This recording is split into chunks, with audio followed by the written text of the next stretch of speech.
Hey folks, TCG here, and in today's video we've got another OnePieceTCG versus video. It's myself playing Zoro on the left and Joe playing Smoker on the right. I'm going first, and I'm lucky enough to go first and hit that Nami, so I can play Nami for one. I'm just looking at my hand, looking what I've got here. You can see from here I have a Jet Pistol, Zoro, an Otama, and a Mikino. So I did have the option for Jet Pistol there, but because I already have one, I want a bit more oomph, so I took the Sunny-kun. And then I pass it over to Joe playing Smoker. So black's a very controlling deck really, so yeah, Joe just cracks his Don and then passes turn. I draw a Vista for turn here, which is quite nice because some black decks are running some tricky to deal with little 2-drops, 3-drops and stuff like that, so I'm very happy to get that alongside the Jet Pistol that I have. I've been playing a lot more laid back with the deck and taking my time.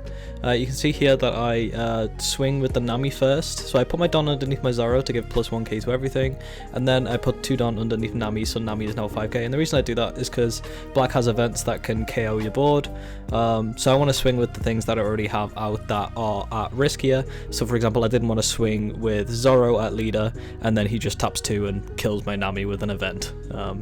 Nice, we're going to see him drop the Don there and stop it, and then he takes the attack from the Zoro, which is nice. He draws for turn and then cracks his Don again here, so you can see he's thinking about potentially playing for 3, so he's got to play that. That gives me in my mind that he's got an option to drop a 3-drop. He puts a Don underneath Smoker and then uses Smoker's ability to -1 cost from Nami. I take the Smoker attack, and then we're going to go ahead and see him play Helmeppo here. I'm just reading it, but if you don't know what it does, it has the win attack ability of give up to one of your opponent's characters -2 cost, and then if your opponent has a character with 0 cost, Helmeppo gains 2k. It also has the trigger, play this card, which is pretty nice. I draw for turn and crack my Don here. Yeah, a bit weird really for me in this situation. I can Vista the Helmeppo, which is nice because it just stops any aggression coming from Smoker, which is obviously going to be good for me, and I can keep my aggression up with the Nami that I already have.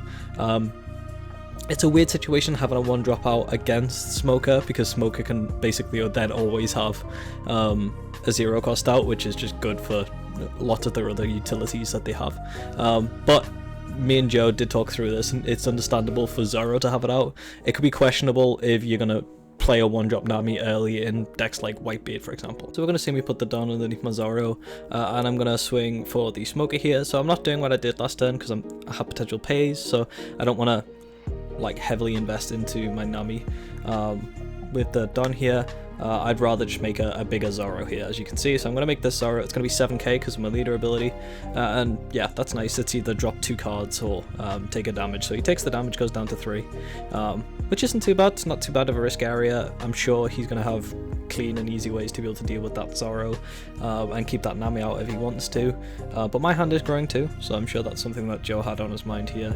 It could be hard for black to have a bit of the punch back that red can, obviously red is very aggressive. It can be a little bit hard for black to have as much aggression because it's very control based.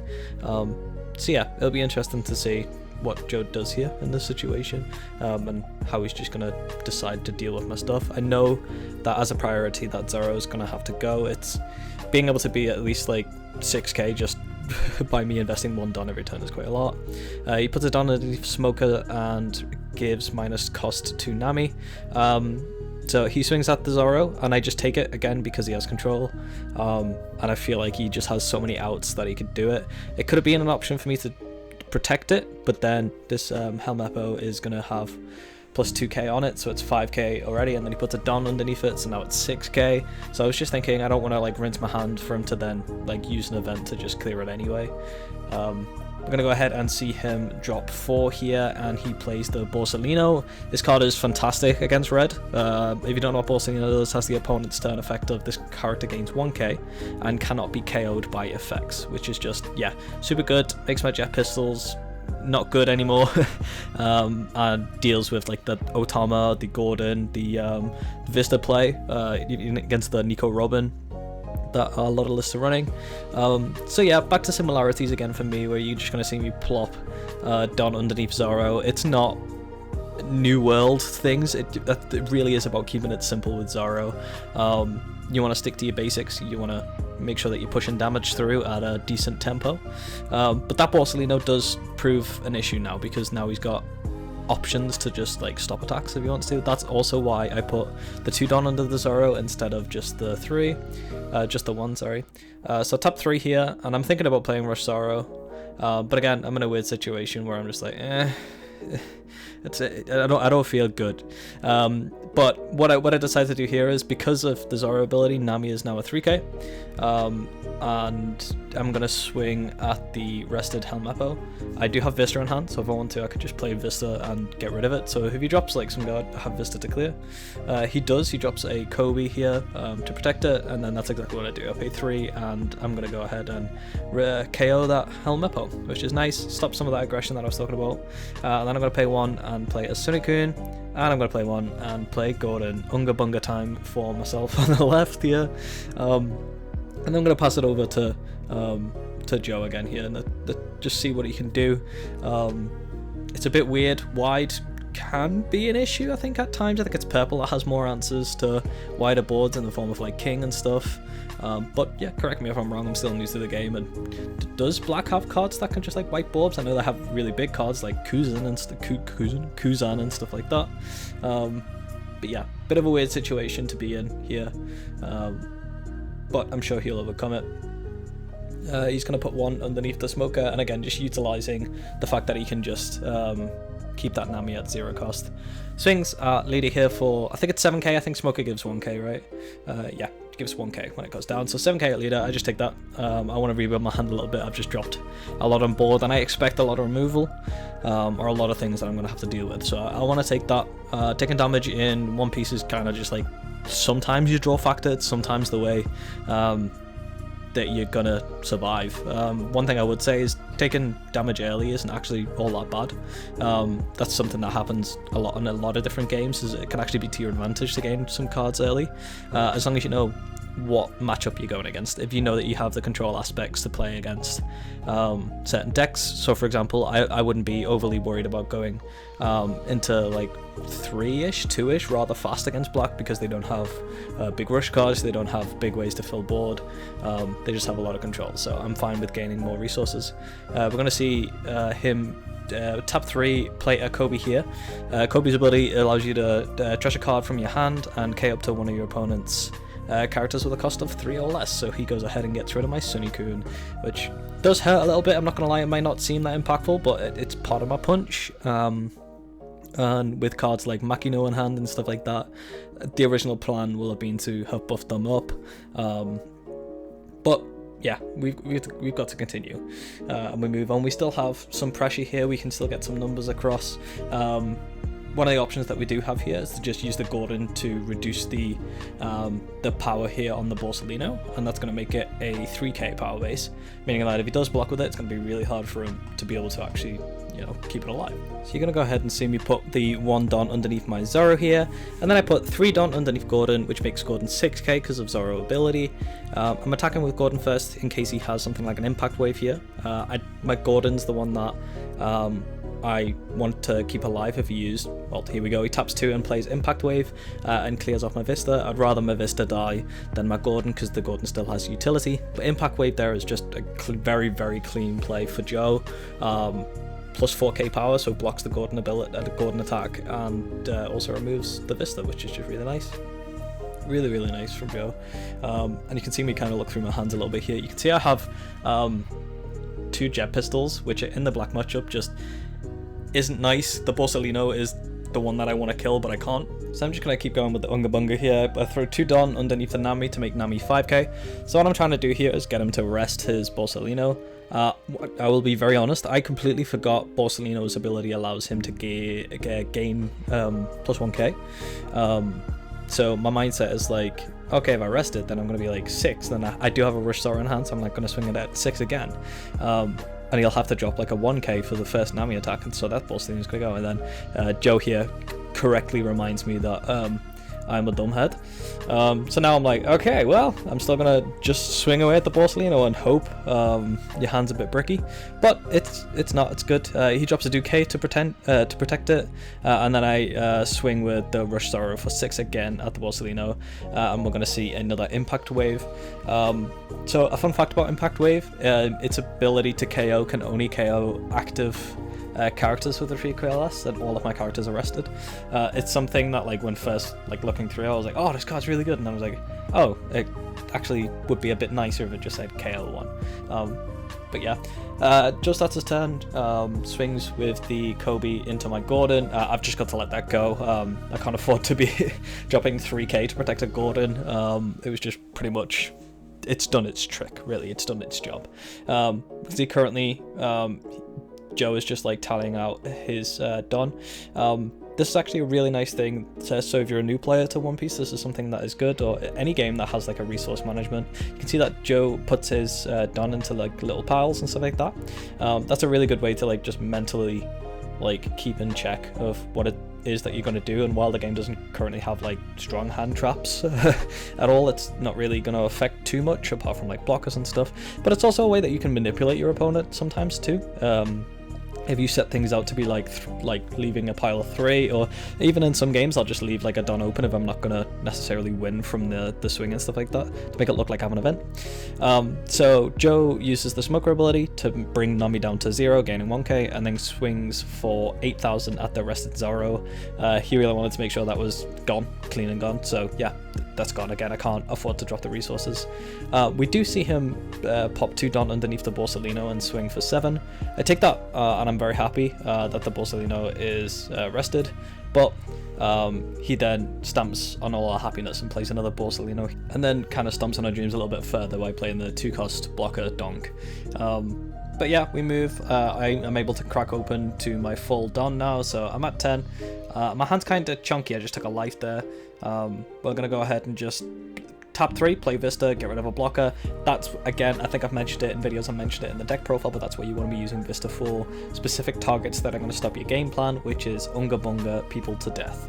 So I'm in a bit of a weird position here. This is kind of the game moment where, like, Black can get the upper hand here when they have the blockers. They can stop a lot of the aggression coming towards them from like the little numbers, and then I'll end up having like rested cards. But something that is good is that I have a lot more resources than Joe currently. I think he has 1 card in hand that we can see there. And yeah, we're tied for life and stuff like that, so I have that in my mind. I'm keeping that in my mind, and I'm just thinking about how I can play small here. At times like this I start to then turn towards playing a little bit more control-y, more so than aggro. But in this game it's really nice where, like, if you throw a bit of aggro, you can kind of turn that around into control sometimes. So I'm just talking through like some of my plays with Joe here, and probably apologizing for like how long I'm taking. There's times where, even though the deck is Unga Bunga, where like the weird thing with aggro and rush is that it's micro decisions, and Joe was talking me through this as well, as it's the small things, or what seem like the small things, are actually what lead you to win a lot of the time. So you can see I'm contemplating how many cards he gets in hand. Should I be controlling? Should I try and kill the Borsalino? Should I rest into the Kobe, like, and just try and kill those 2 and use the fact that I have more resources than him to my own advantage? So I tap 2, or put 2 Don underneath my Zoro leader and swing at the Kobe to make sure it's gone. Yeah, again, tapped out on 1 card, so that was probably a bit much, but the reason that I put Zoro to 7 was so that if he did block with the Borsalino, then it was just going to KO the Borsalino or make him drop a 2k. I have three Don up here, and I think I'm just going to, big whack turn, put it underneath the Nami, and I swing for 6 here. I'm a bit shocked that I did swing at life, but I think I just I did make the decision to just do it. And then we see the counter turn here. This is Helmeppo. Helmeppo's beautiful trigger says play this card, so Joe damages it, triggers it, and then gets to play it. And now I think my decision was I'm going to play the board a little bit more. I'm looking at those Sunny D, like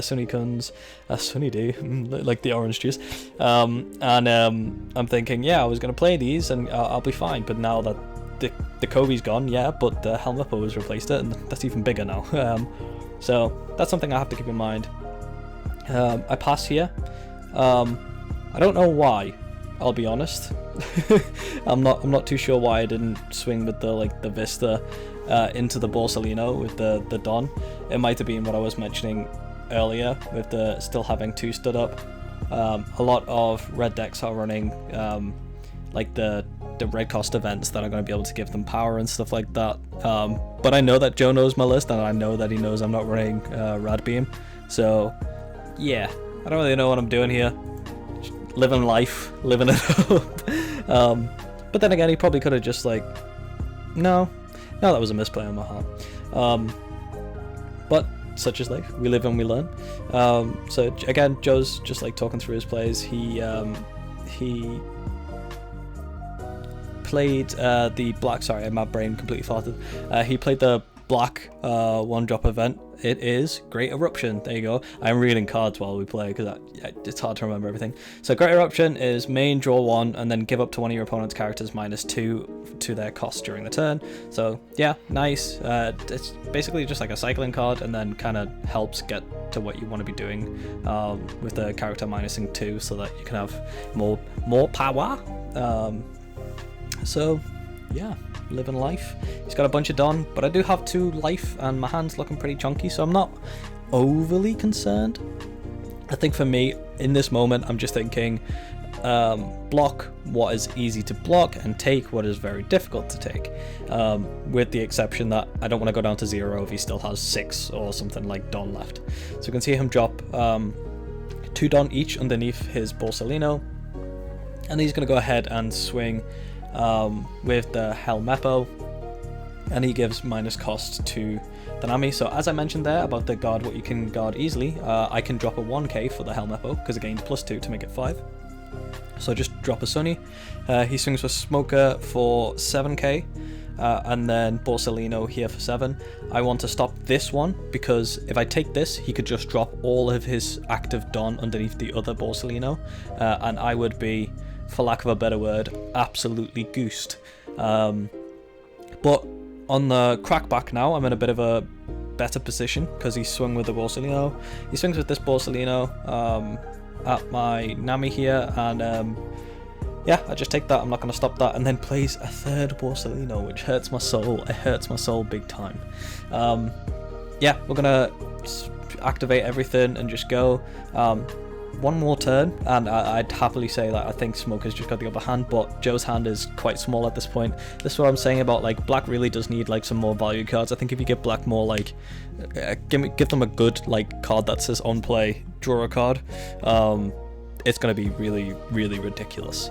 So yeah, just mental mind memory, putting a Don underneath Zoro every turn, even though like immediately I'm thinking about other things.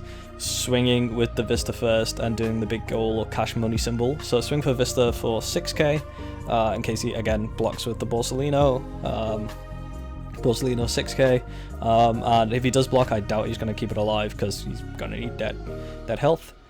He takes it, and he's thinking, which could be a ruse. I don't know if it's a ruse, but it could also be a trigger. So he goes ahead and takes it here, and I'm just thinking through my process. Yeah, of what the crack is here. So I have my Zoro who can swing for 6, and he has the blocker still up, so I go ahead and do that, swing for 6 with the Zoro. I'm kind of hoping that his hand is bonked and he doesn't have any like 2k, so I play 4 for Yuta. Yuta allows me to grab a 3 cost or less not named Yuta. I play the Rush Zoro and swing for 6, and luckily Joe doesn't have it. Good game.